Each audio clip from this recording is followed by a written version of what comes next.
नमस्ते, प्रणाम। आप सभी लोगों का स्वागत है मेरे चैनल में। आज आप सबके बीच में एक बहुत ही प्यारा सा नटका लाचारी गीत लेके आए हैं। हमारी वीडियो आप सबको कैसी लगेगी कमेंट करके ज़रूर बताइए। अगर वीडियो पसंद है आप सबको तो लाइक सब्सक्राइब शेयर करें। प्लीज़ बोलिए जय माता दी।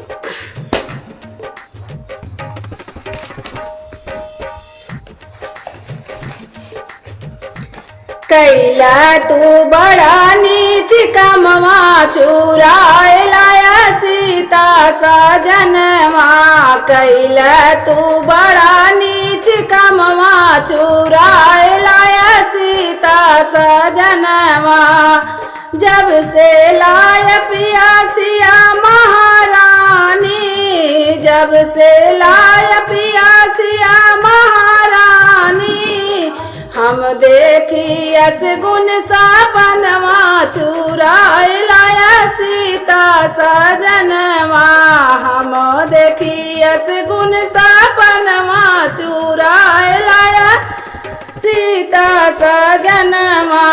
कैला तू बड़ा नीच कमवा चुराए लाया सीता सजनवा।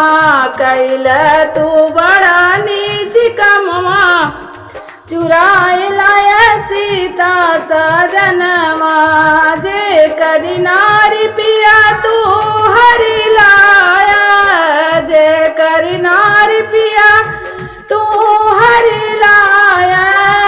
जे कर नारी पिया तू हरि लाया।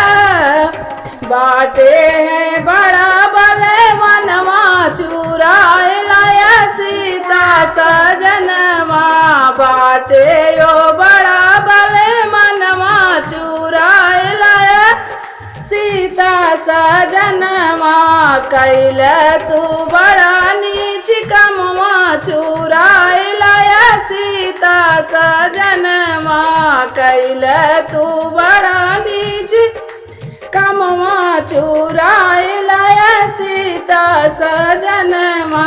राम किनारी पिया तू दई डारा, राम किनारी पिया तू दई डारा। क्षमा मांगा छुई के चरणवा चुराए लाया सीता सजनवा। क्षमा मांगा छुई के चरणवा चुराए लाया सीता सजनवा। कैला तू बड़ा नीक कम, कैला तू बड़ा नीच कमवा चुराए लाया सीता सजनवा।